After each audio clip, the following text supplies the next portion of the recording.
ধরুন আপনি একজন নতুন ব্যবসায়ী, আপনি চায়নাতে ব্যবসা করতে যাচ্ছেন।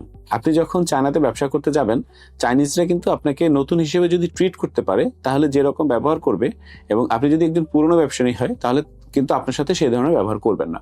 তো চলুন আমরা জানি যে চায়নাতে যদি ব্যবসা করতে চান, আপনি যদি একজন নতুন ব্যবসায়ী হন, তাহলে তারা আপনার সাথে কিভাবে ট্রিট করবে বা আপনাকে কিভাবে বুঝে ফেলবে যে আপনি একজন নতুন ব্যবসায়ী, এবং আপনার কি কি ভাবে এটা ট্যাকেল করা উচিত বা এটাকে বুঝতে না দেওয়া উচিত যে আপনি একজন নতুন ব্যবসায়ী না।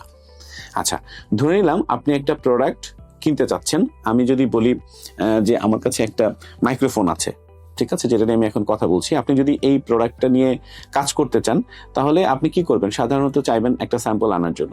আপনি একটা স্যাম্পল নিয়ে আসলেন। স্যাম্পল আনার পরে ওরা কিন্তু আপনাকে জাজ করবে। স্যাম্পলটা পাঠানোর পরে আপনি কি ধরনের ওদের সাথে অ্যান্সার করেন। আপনি যদি বলেন ওকে, স্যাম্পলটা গুড, তাহলে বুঝে নিবে আপনি নতুন।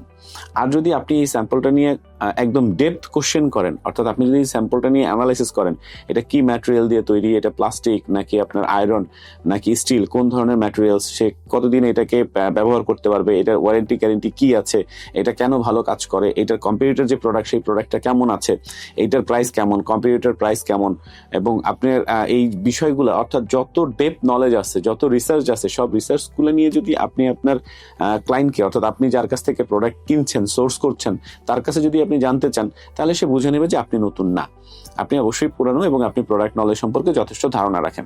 তখন আপনাকে যে প্রাইসটা সে দিবে বা আপনার সাথে যে রিলেশনশিপটা রাখবে, নতুন একটা হইলে সে ধরনের রিলেশনশিপ রাখবে না। কি হয়, প্রথম দেখা যাবে যে আপনাকে খুব ভালো ভালো প্রোডাক্ট পাঠাচ্ছে, 1 চালান 2 চালান 3 চালান, এরপর দেখবেন আপনার কাছে আর কোনো ভালো প্রোডাক্ট আসতেছে না, কারণ সে বুঝে ফেলবে যে আপনি একজন নতুন ব্যবসায়ী, এই মার্কেটে হয়তো আপনি দীর্ঘমেয়াদী হবেন না। আর যদি আপনি দীর্ঘমেয়াদী না হন, তাহলে কিন্তু আপনার জন্য ব্যবসা করাটা মুশকিল।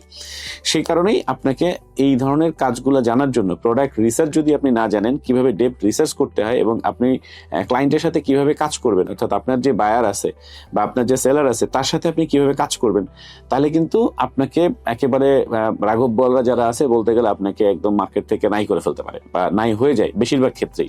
সো আপনি যদি, আরেকটা হচ্ছে দেখবে আপনার ধৈর্যের পরীক্ষা, আপনি কতটুকু ধৈর্য আপনার আছে।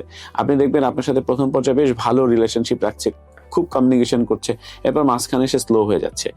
আপনি মেসেজ দিলে 1 দিন 2 দিন 3 দিন রিপ্লাই করে, দেখে আপনার ধৈর্য কেমন আছে, অর্থাৎ তার সাথে আপনি কিভাবে ব্যবসা করতে পারবেন বা কিভাবে ব্যবসা করতে পারবেন না, আপনার ফান্ড কিরকম আছে।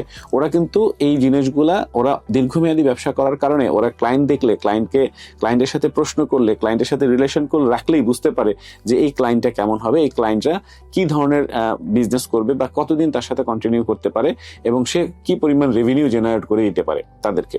সো এই বিষয়গুলো মাথায় রাখবেন। কোনো রিসার্চ না করে, প্রোডাক্ট নলেজ না নিয়ে, ডেপথ রিসার্চ না করে অবশ্যই আপনার উচিত হবে না কোনো চাইনিজের সাথে সহজে ব্যবসায় জড়ানো, একটা প্রোডাক্ট দেখেই সহজে প্রোডাক্টটা কিনে ফেলা। সো এই ধরনের আরো ভিডিও যদি আপনি পেতে চান, থাকতে পারেন আমাদের চ্যানেলে। দেখা হবে অন্য কোনো ভিডিওতে।